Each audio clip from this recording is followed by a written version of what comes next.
Hey y'all, it's Mary Hyatt, life coach, business consultant, Kundalini yoga, meditation and breathwork teacher, certified conversational hypnotherapist, and top leader with doTERRA essential oils. Welcome to season 3 of the Living Fully Alive podcast. Now we're doing things a little differently this time. This season is an 8-part mini-series called Feel to Heal. And we will be taking a deep dive into all things feelings and emotions. How we respond to what we feel inside ourselves impacts our work, our relationships, our health, our spiritual lives, and everything in between. And when we don't have the skills to properly feel and process our emotions, our repressed anger, shame, resentment, fear, grief, and loneliness ends up driving the bus and hijacking our lives. But I want to show you a better way towards emotional resilience, freedom, and healing. Rest assured, I am still here to guide you on the path of inner transformation and empower you to come back into alignment with your soul, trust your inner voice, and design a life that makes your heart sing. So, let's jump into it. Hey everyone, it is Mary Hyatt, and I'm so excited for another episode in our Feel to Heal series. I was getting so many questions from the last episode that I did with Lindsley Brooks around this idea that we just barely touched on, which was spiritual bypassing, as we were talking about emotional dysfunction. And I thought, well, I better bring on Lindsley again. We have another conversation to have. So, hey girl, hey. Hey girl, hey. Yep. It's a good one. And there's a lot to always talk about in that regard. So I'm glad to be back. I am excited to talk to you about this because I think it's a real prevalent issue that happens in different communities, spiritual communities. It certainly happens inside of the Christian community. It happens in the woo-woo community. It is not siloed in any particular faith-based group. And so as we're talking about emotions and we're talking about giving ourselves permission to feel in order that we heal and start to understand our emotions better, kind of upping our level of emotional intelligence, there are always going to be things that we do to not do that work, things that kind of keep us detached or disassociated from our emotions. And so one of the ones that I feel like people are very curious about, obviously, is today's discussion, which is spiritual bypassing. So I want to have like a candid conversation as we always do. But I thought it would probably be helpful to start with what exactly spiritual bypassing is, because that's a term that you and I, use a lot. But it's kind of surprisingly not overdone or not overused. So I'm like, oh, let's define it. And Lindsley, I'm sure you already know this, and you're usually the one to bring in like all the amazing knowledge. But I was kind of surprised to find that this was a term that was coined by a psychologist and John Wellwood, and his experience kind of in the Buddhist community. And he was starting to see this happen. And he is in sort of the transpersonal psychology field. And he's the one that coined this in the 80s, so that's not that long ago. I mean, I think of the 80s as not that long ago, but let's be honest, it kind of is now. But he says that spiritual bypassing is when we use abstract concepts like God or universal consciousness to avoid dealing with uncomfortable real world issues of unpleasant emotions. And it's basically using spirituality to ignore the discomfort that we're feeling inside, a way to avoid it, deny it, escape from discomfort, from pain, from sort of the human experience, and over spiritualize things, being overly optimistic.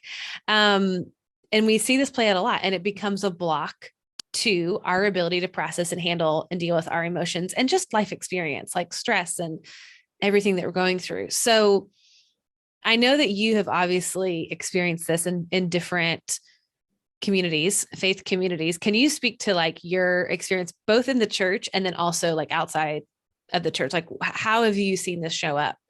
Yes. I mean, I think it's interesting because, like you were alluding to, so many of us do things to medicate ourselves or numb ourselves out.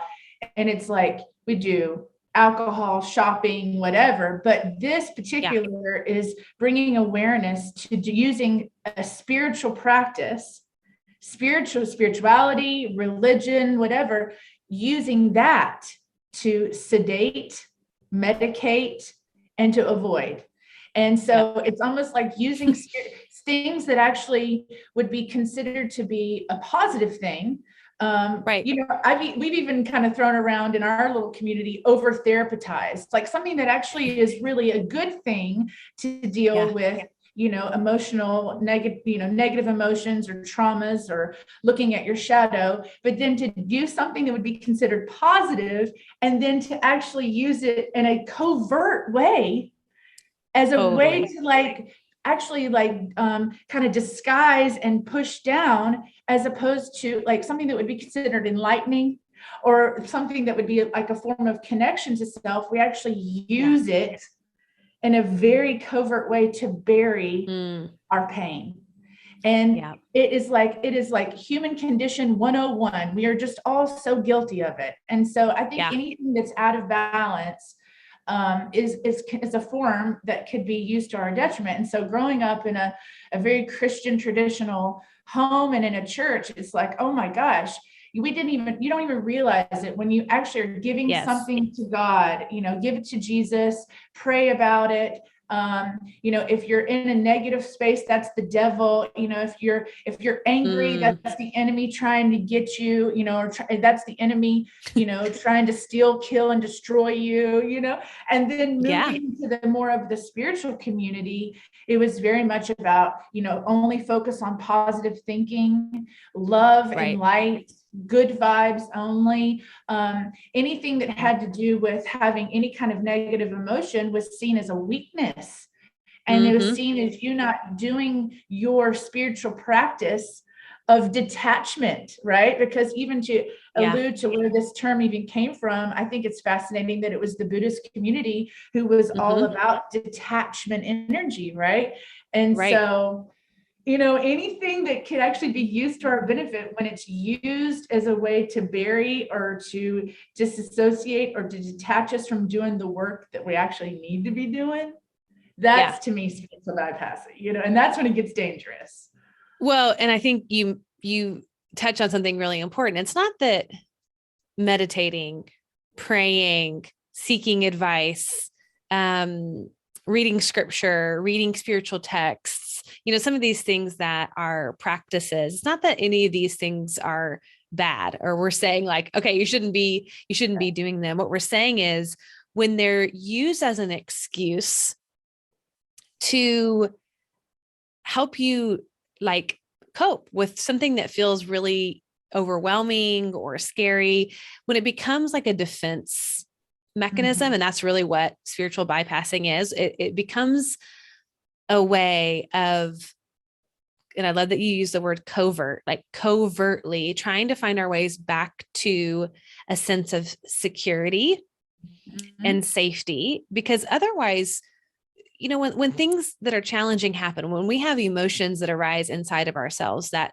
come out of nowhere, or that feel, and I used quote fingers if you're listening to the audio, like there's always a path of like why these emotions are coming up. But when we're feeling triggered by things, when we're experiencing stress or overwhelm or anger, what we're wanting more than anything is to be regulated, to find a sense of safety, to feel like there's purpose in all of this. And so something that is a really natural, normal, beautiful thing that we're looking for and desiring, safety, security, gets kind of manipulated into over over positive, what's that word? Like toxic positivity, right? Toxic Like positivity. Yes. toxic positivity. I've been talking a lot about that on my Instagram page.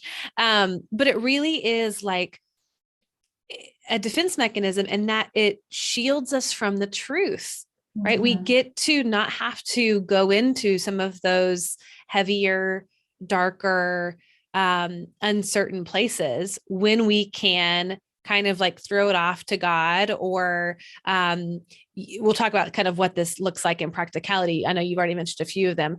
But it assists us in coping with what life is throwing at us.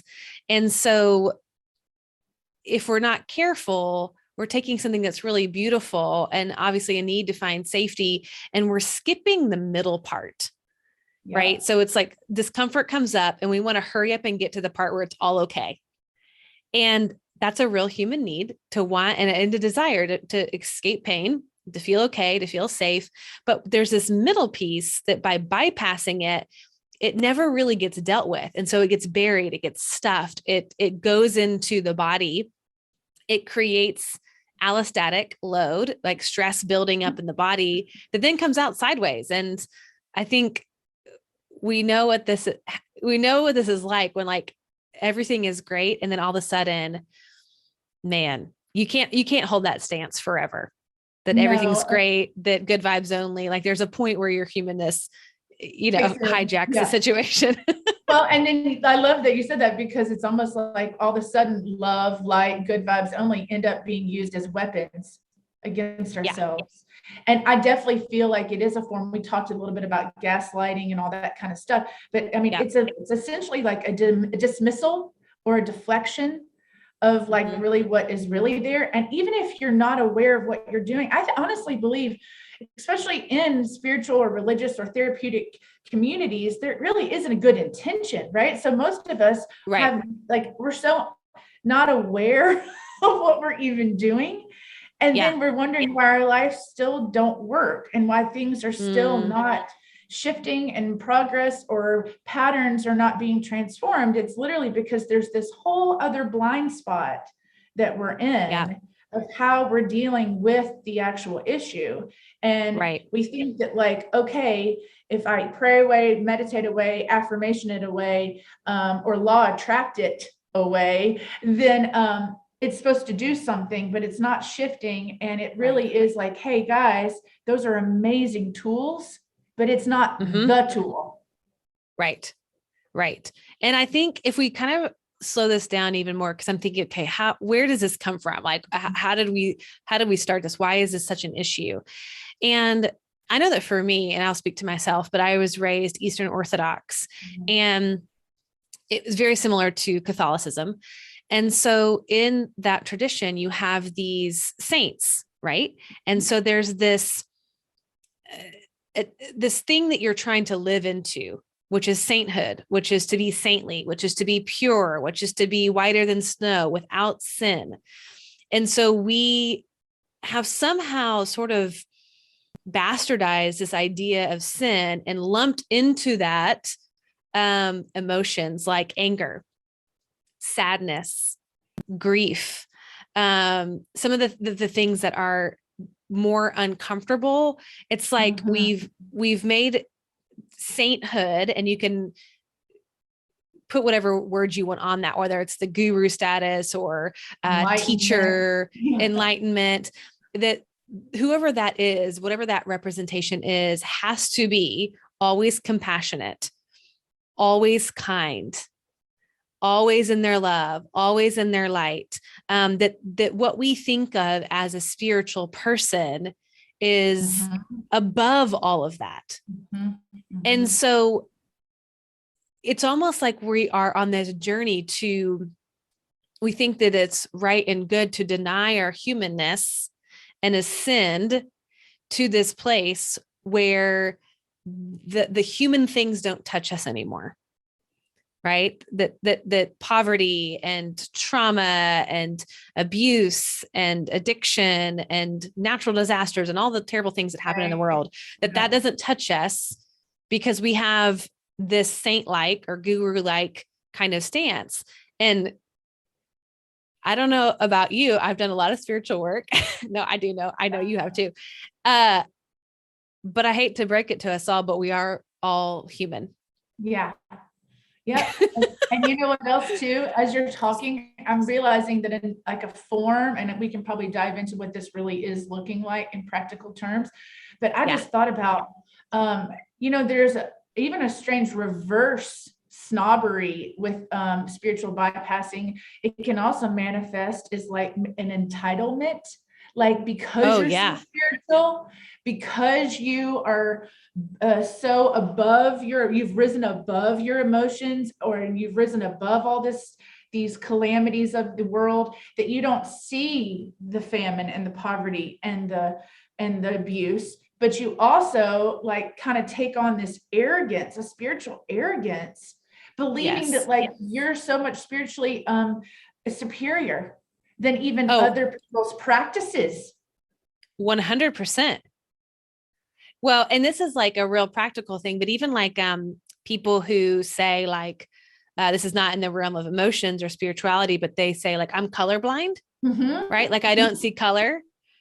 That's a great kind of practical example. Like when you're talking about race and you're like, okay, that totally negates the fact that brown and Black people have been through so many decades of oppression and horrific trauma and generational trauma and all the issues that marginalized people face. By saying I'm colorblind, I don't see that, you're dismissing an entire people's experience of life. And it's kind of like that idea of like, well, I just don't see that. I don't like, I'm above that.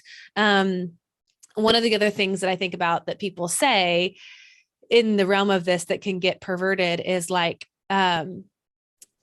the only thing that's real is love. Now, I personally believe that, right? Like to me, now it gets tricky because what happens if I'm afraid, right?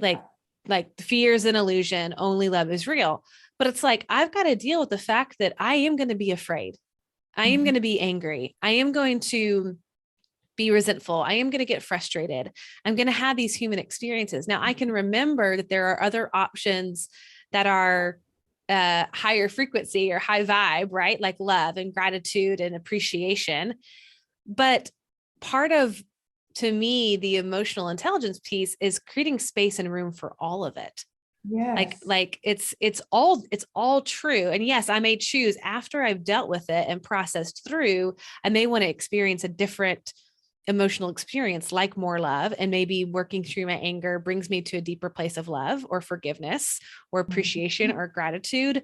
But it's not bypassing it. It's not like you skip from A to Z. There's a whole alphabet in the middle that we have to go through. Maybe not the whole alphabet, but at least some other letters that you've got to go through in order to get to the place where you have processed through and now can have agency to choose something different. But I can so speak to so many spiritual leaders that I've come in contact with that will be very judgmental towards anybody dealing with challenging emotions. Like, just control your thoughts. Just say your affirmations, just transmute and clear that away. Just pray about it. You don't need therapy. Just pray about it. Oh man, that's tricky. It is. But you know, what's kind of what I hear you saying is it's like, and you talked about the race aspect of this and even the word empathy. And really what we're saying is it's a version of privilege. Like, you realize like we're so privileged that we are not affected by these issues, that therefore, you know what I'm saying? And so it's almost like it's not affecting me personally. So therefore I can rise above it. It's a version of privilege, right? And then the other thing that you said, it's like the empathy piece. It's like when you're in that superior position, it really is hard to have empathy for what the pains and the havoc and the fears and the natural things that are happening in the world.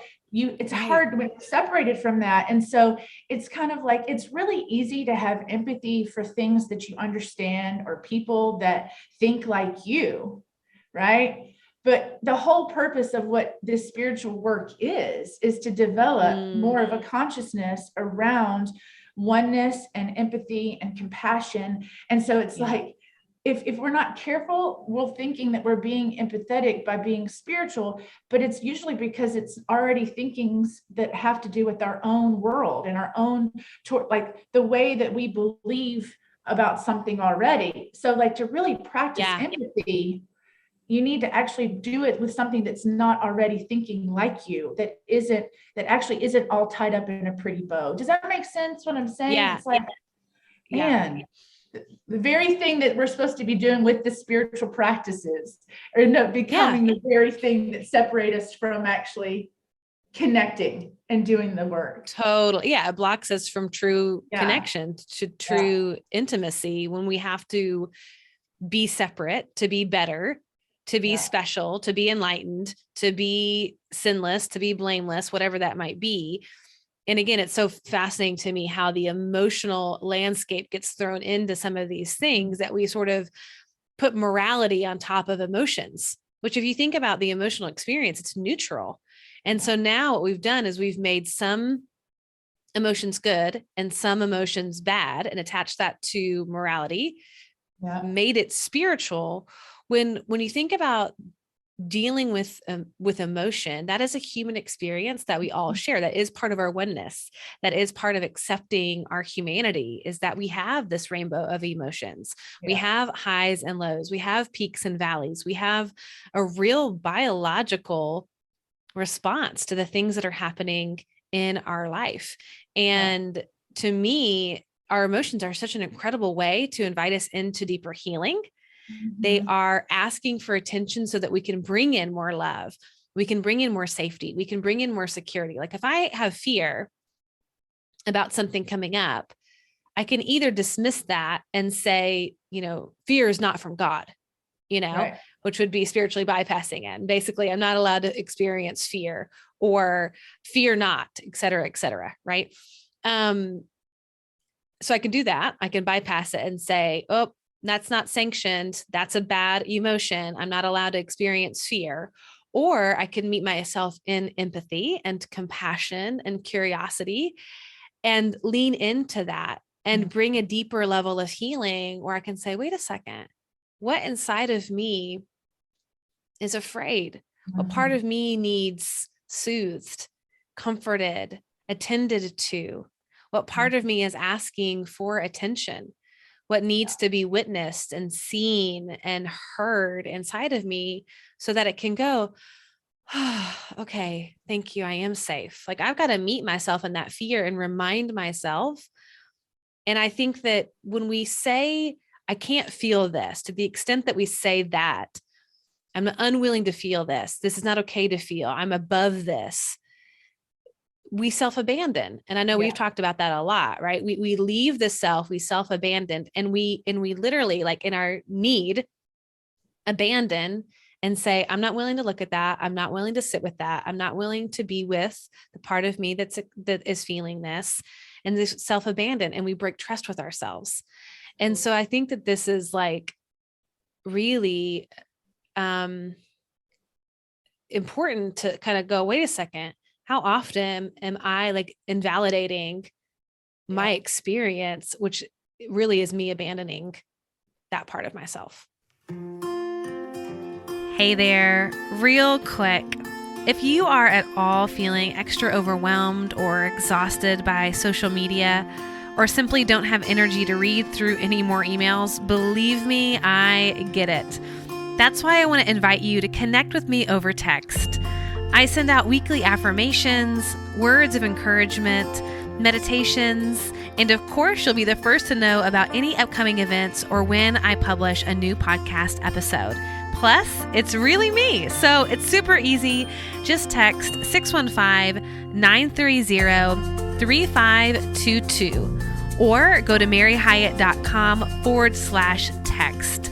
maryhyatt.com/text. All right, back to our podcast episode. Well, and I think it's important to remind everybody, like being a positive person and having positive perspectives on your situations and the hard times you're going through that is part of the healing journey, right? Like I'm thinking about all the negative Nellies out there who actually love wallowing in all of the negativity of it. And you and I are such passionate students of Dr. Joe Dispenza, and we know so much of how it physically manifests in the body. It really has to do with the mindset and all this kind of stuff. So we're really not talking about living in, or in the therapy world, we'd say being a Pollyanna about your problem. It's like, there's different forms of spiritual bypassing. And when you're out of touch with reality, there is a part where we're saying, bring some more awareness to the whole dynamic so that you can do the healing work, while also not getting so wallowed up in being a negative Nelly that you don't see the benefits of how important it is to actually use spiritual practices in this, but it's when we start thinking about like all the ways that this can manifest in being in that covert way. I mean, I'm thinking like, man, all those days from like my church days, and even now in the spiritual community, it's like, think about how many times we talk about heaven all the time, or talk about this new 5D reality in the age of Aquarius and all these things. It's like, when I find myself kind of just wanting to talk about that, or being around people who just want to talk about that, even that is a form of fantasy and future tripping that actually is taking me outside of the present moment too. So maybe some of this stuff is about even like, hey, what's presently what are you working with presently versus what are you using to bypass and to future trip and to disassociate, right? Right. I never thought about it like that, but no, it's so good. And again, it's like, I can have such compassion for ourselves because we want to hurry up to the good stuff, right? We want to like get to the place where it feels good. And I think that, to your point, we're not saying, having a positive outlook is a bad thing, because it's amazing skill set to be able to choose life.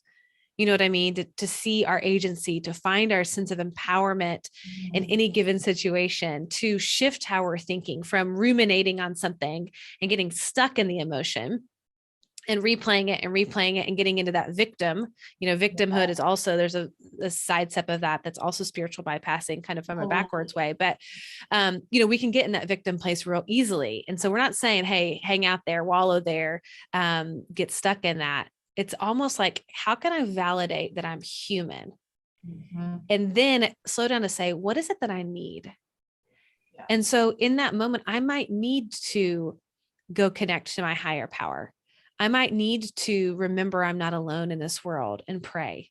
I might need to meditate and connect to my heart and my breath.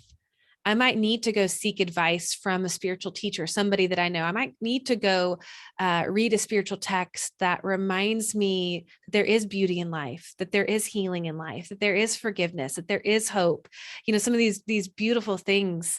But it's sort of like, that can be how we meet ourselves and find ourselves back into some safety and security, as opposed to skipping to that part. Like, for example, my therapist the other day, she said, you're so good at finding the lesson in whatever is challenging for you. She was like, it's to the point where you don't even acknowledge what you've been through. Because you say, well, I mean, this is what I've learned, and this is what I received out of it, and this is how beneficial it is, and this is how I'm going to turn it around and use it for my coaching clients and for my podcast. And I love this. I love that I've learned this thing. And then it's like, have I actually even felt the fact that those things have even happened? Have I even said those out loud? Have I even admitted what has happened to anybody else? And so part of my homework right now, and I'm like saying, like, I'm living this, like I have spiritually bypassed this, is actually writing out and admitting the trauma that I've been through, so that I can see it and self-validate. Because I'm so quick to hurry up to the lesson, to the silver lining, to what is the good from it. And it's like, wait a second, there's this part in the middle of the wounded self inside that's saying, hello, I'm hurting. Hello, I got hurt. I've got a wound here. Can you even see that I'm bleeding? And I'm like, oh, I know, but guess what? We're going to tell the story of this later. We're going to tell the story of how you survived it, you know? Yeah. It's like, well, can we have a moment to acknowledge that that actually happened? Another good example from my own personal life. I was thinking about this last night in preparation for our episode today. I was like, oh my God, I did this during my divorce. So I had so much guilt walking into my divorce that I was holding, that I remember saying, I just want to go through this divorce so consciously. I want to come from a place of love. I want to be so generous. I never want anybody to fault me for not being generous. I want to leave this relationship well. And I mean, I fired my divorce attorney because I did not want to battle. I did not want to fight him. There was also some, lingering things that were in threat of getting exposed. And I was like, well, if I just basically give him everything that he wants and not put up a fight and pretend I'm doing this because I'm coming from higher consciousness and becoming from love, what I was doing was I was avoiding feeling guilty, being terrified, and absolving myself. And so, but I wasn't willing to admit that. I mean, I was so righteous. I mean, I remember my divorce attorney being like, do not do this. Like, you're going to get screwed. Like, do not fire me. And I was like, nope, I really want to come from love. Like, I'm going to do this well. And I got screwed. And I can admit that I'm literally still paying for it. And so it's like, oh my gosh, like my avoidance of the fact that I was holding so much guilt and grief and fear, I bypassed that so quick to get to the higher place. And I am still paying for it. And I mean that literally, right? Like, I mean, it is unfortunately like the byproduct of bypassing is that I never really dealt with it. And I got kind of the bad end of the deal. So that was a good like reminder of like, oh, right. This is how it looks like in my life, where I've just wanted to get to the lesson, find the higher place, come from. And it's like, no, you can't skip the hurt and the discomfort. I mean, you have to deal with it at some point later down the road. Well, and don't you think too, like you're always so good about compassion for yourself. It's like, we really do pick up these vices, because essentially that's what this is. It's a vice, right? To be able to medicate or get through something that's really traumatic and really painful. Yeah. And it just so happens that you'd probably been kind of in this new self-development spiritual way, place in your life. Oh yeah. You picked that particular tool up and used it to help you get through a really horrific time period. So like, there's much compassion for how you did it, I mean, and 100%, like I could forgive myself for that. And, I didn't know what I didn't know. And I was trying my hardest to be, like a good person. My heart was in the right place. But there was a lot of trauma around that. So it was a way of managing that. And I had to read this quote because it speaks to what you were saying from John Wellwood. So he says, when we are spiritually bypassing, we often use the goal of awakening or liberation to rationalize what I call premature transcendence, trying to rise above the raw and messy side of our humanness before we have fully faced and made peace with it. And then we tend to use absolute truth to disparage or dismiss relative human needs, feelings, psychological problems, relational difficulties, and developmental deficits. And so that idea of like being the baby, being the premature transcendence, trying to rise above all of this before we've actually made peace with it. And we just get excited, it's like, we just like, again, want to hurry up and get to the transcendence. Yeah. But transcendence can only come from, if you think about what happened, transcendence, you rise above, you got to go down to then come up. Right.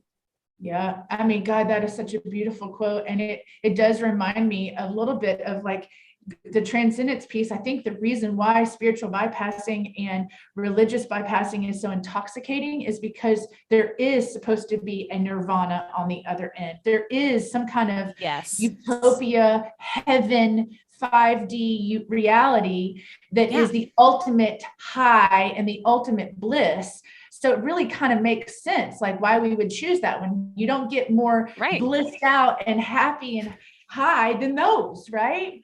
Yeah. And so it's like, if you find yourself really kind of like checking out and really like going into fantasy mode, which Enneagram 7's like, man, that is our go-to, right? Yeah. Like going into fantasy, it's like when we find ourselves future tripping to the point where we're not even in the present moment and we're not actually having the human experience. We're trying to have the soul experience or the spirit experience more than the human experience. Then, it's a red flag. It's like, truly, if you find yourself, I mean, I can remember in the church days, it's like my mom used to always say, he's so heavenly minded, he's no earthly good. And I remember laughing because that's like, I love it. He's so, heaven. And you're like, dude, you're here right now, or the earth is burning now, Right. Titanic is going down. I just think in the woo-woo world, I'm thinking like, the addiction that sometimes people develop for experiences, spiritual mountaintop experiences. So whether it's, and believe me, I'm like guilty of so many of these, right? Chasing Tony Robbins events, needing that next high, needing that next spiritual moment, and nothing compares to that. And so you get on this addiction train, plant medicine, spiritual retreats, pilgrimages, whatever it could be. And this could be Christian or not, but it's like we start chasing these moments and we go, this is better than real life. Right. And it becomes an addiction to escape reality. One of the things that we talk about a lot, I want to get into a few more like little examples of what this looks like so people can kind of self-identify from a place of compassion, but with awareness, is like like in astrology or numerology, where there's these toxic patterns in our life, or we are in relationship with toxic people, or something is dysfunctional. And then we make excuses by saying it's in the cards, right? Or I saw the signs in heaven, or I used to do this with the Bible. Close your eyes and flip to the page, and that's your message, right? And I would just interpret that in any way that I wanted to. Or now it's like, oh, I saw 333 on the clock. That means something. Or it's, it's Mercury retrograde, right? Yep. So we start making excuses for all these things. So we're hyper spiritualizing everything based on the signs and symbols and stars that are out there. I know you've got some words for this, surely. Yes. I know. And I'm so guilty of this stuff too. I mean, Lord have mercy. How many times have I had a reading with an intuitive person, or done my angel cards, or even back in my church days, gone to like a prophet so that I could get a word from the Lord. It's like all these things where I'm looking for an answer outside of myself, and I won't stop until I find the answer that will confirm my own desires and preferences. I was going to say it's confirmation bias, right? Exactly. Yeah. And not that. Yeah. No, go ahead. I was just going to say, and example, not that they're bad. It's just like a check. It's like every time I see 444 or 333, or it really becomes, at what point does this become detrimental to my own growth and my own health? And so instead of seeing that you're in this relationship with this partner of yours, and right now he's in your life for a soul lesson, and that y'all have karma to work out, and you haven't cut the cords yet, or whatever it is we tell ourselves to justify unacceptable behavior. It's like the second you start realizing I am completely using something to justify behavior that is not healthy and is not in my highest and best good, then that is considered some sort of drug or medication to get you checked out and to keep you disassociating from where you need to go. Because really and truly, it's a diversion. It's a distraction from where your soul actually, you want to talk about spiritual things. It's a distraction from where your soul actually needs to go, the work that actually needs to be done. Right. Yeah. I think about like abusive situations, and when those get hyper spiritualized, like God put me in his life for a reason. Yes. I'm supposed to show him that there's another way or whatever. Like, we can start making our purpose, making our calling about protecting the dysfunction, and it's like, wait a second. And again, I hope you guys can hear that we're not like, we're kind of bashing all this stuff, but I mean, all of this stuff in the right context is beautiful. It enhances our connection to our higher power and to our soul. But it's like, if you were to strip away all of that, like if there were no more altars, if there were no more churches, if there were no more crystals and incense and candles and crosses and all the different little things that we use, it's like, what's left? Are we using those as crutches? Or, like, are we going in and saying, okay, what's really going on here? And again, all those things are beautiful to enhance, but when they're used as a defense mechanism, as a coping strategy, that's what we're talking about. And to kind of bring it back to the emotional conversation and the morality of emotions, I was just thinking about, like, for example, when we think about anger and that saying about anger, anger is like drinking poison, and how does it go? Expecting the other person to die. Anger is like drinking poison and expecting the other person to die. Okay. So we're seeing anger, the emotion of anger. Now that saying, I don't know who says that, is toxic, right? Like it's poison to ourselves. And in reality, anger is such an incredible emotion. There's so much gold. There's such a gift to the emotion of anger. Like when there has been an injustice, when there has been something that is not right and has been a wrong, anger is an appropriate way of handling. It gets us into motion. It helps us make right a wrong. It gives us that fuel that we need. I think when we don't deal with it, so when we pretend that it doesn't exist or we don't allow ourselves to feel it, and so we over spiritualize it and basically say, listen, this is, you're a weak person if you feel anger. Well, what happens? We bury it, and then we get incredibly resentful. And that's when it becomes toxic, is in that resentment. So I think that's a good example of, like, when you bypass it, that's when it festers. That's when it becomes dysfunctional. That's when it descends into some of that toxicity, as opposed to looking at some of these or uncomfortable emotions, being like, okay, what's the gift in this? Like, oh my gosh, anger is incredible. Grief is incredible. It honors what's happened, honors what's been lost. Right. And those feelings are actually from God too. Right. Like anger is not from God. Like it's an emotion that you were born with for a reason, right? It's kind of like, it doesn't make you less godly. It doesn't make you less spiritual. I was going to tell you one, I had not thought about this one until right now. And this one is really maybe a sensitive one because it's a real hot term right now in the spiritual community. But this whole term about being an empath. Yes. And oh my God, I'm telling you, I've done, how much I love recovery work and 12-step and codependency. And you and I studied all the codependency stuff. I remember when that term came out. Now listen, I would call myself a highly sensitive person. I think you would call yourself that too. Okay. So that's 100%. It's real. It really is real. But oh my God, how many times have you heard I'm an empath? I can feel everything. And I'm like, girl, that is just a pretty word for not having good boundaries. Okay. Like, come on. Totally. No, it's so true.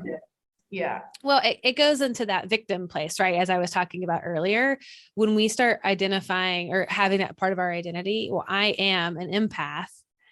And you're so right. It blocks any responsibility from needing good boundaries, kind of energetically protecting yourself. Like, I deal with people in my coaching practice with, the deepest, darkest stuff in their life, like it all comes up. And I always say, like, I'm basically like, I'm like a priest. You could say anything to me. I'm not sharing it. It's totally confidential. I hear it all. And, before I learned how to kind of protect myself, I would absorb it. I would take it on. I would sort of be like the vessel. Okay, well, I'll fix this. I'll transmute it for you, take it on. And then that person gets healed. And that's obviously incredibly detrimental to my own health. It's not mine. It's not mine to take on. It doesn't belong to me. And so I had to learn how to have boundaries around how can I be a mirror for people and hold space and listen and help point them back to themselves, but not carry that and take them on. But if I use that stance of, well, I'm just an empath, I have no choice over the matter, right? Like I'm a victim to it. Yeah. Oof. Yep. I was like, oh man, all the things that I've participated in, I'm like, guilty. Yeah. So, okay, let's talk about the antidote then. So like, what do we do? Like we find ourselves in this place. We know we're spiritually bypassing. First of all, I'm going to say as a disclaimer, it's not your job to manage other people spiritually bypassing. So you can let yourself off the hook for trying to make sure your friends and family aren't doing that. That's their own journey that they get to be on. So we're just going to take responsibility for ourselves and think about, okay, well, what can we do if we're not spiritually bypassing? You know, what's the alternative? Like, how do we honor our spirituality? The fact that we do have a relationship with our higher power, that we want to be a spiritual minded person, that we want to increase our intimacy with spirit, with source, with the universe, with God, whatever. And also be in our humanness, right? Like, if you were to give advice to somebody about that, what would you say would be a way through that where you're not bypassing? I mean, really and truly, there's three that immediately come to me. And the first would be kind of stay in the presentness of your emotions. So being really mindful about not future tripping or romanticizing or going into fantasy mode about any kind of afterlife or 5D reality or anything that is keeping you above your emotions. So really staying in the presentness of what you're working with and what you're feeling now. And then the second is really just you being the ultimate example of what it means to not necessarily just be a positive person, because like I don't desire to surround myself with just positive people all the time. Like I really desire to surround myself with people who are authentic and transparent and open. And literally, if I choose to live that way for myself first, I then, as Marianne Williamson would say, I give permission to people to do the same, right? And so I would allow myself the space to be as authentic and transparent and open as I could be, in hopes that it would allow them to do that as well. And then really the third one would just be empathy, you know, really practicing creating empathy for other people, for other experiences, for other positions or opinions that aren't necessarily in alignment with my own. And when I can do that and hold the space for their experience, I get to practice this thing that actually got me into spiritual work in the first place, which is a desire to connect and a desire to have more intimacy and to feel more passion and purpose and aliveness and connected to something bigger than myself in the first place, right? Otherwise, it puts us back into separation, elitism, superiority, and detachment. And God does not live there, you know, like that is not where God is. So. Right. Preach it, sister.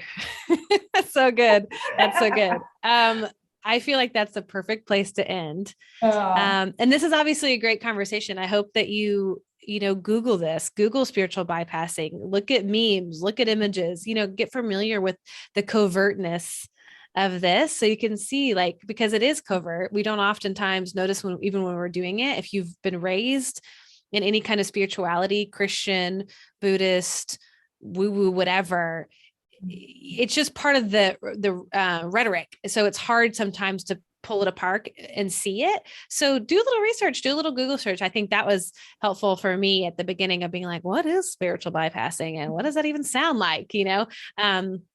And then be like, oh yeah, okay. How can I be more honest, more authentic with who I am, what I'm feeling, is so much. And having grace on ourselves, right? Like we all do this. We all want to escape pain. We always have a really good reason for doing it, right? It's a defense mechanism. We're trying to get to safety. So being compassionate as we up our levels of awareness, I think is really beautiful to offer ourselves.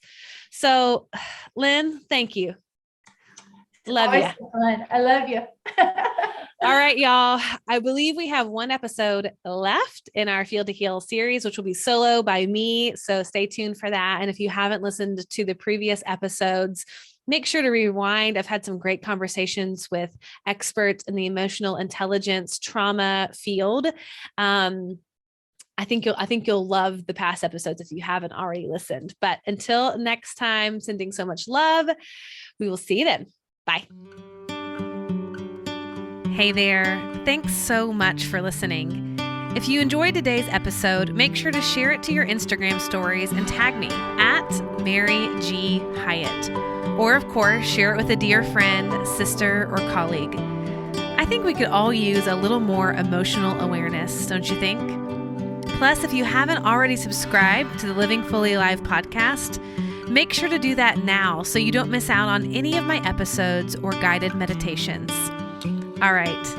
Thanks, y'all, and see you next time.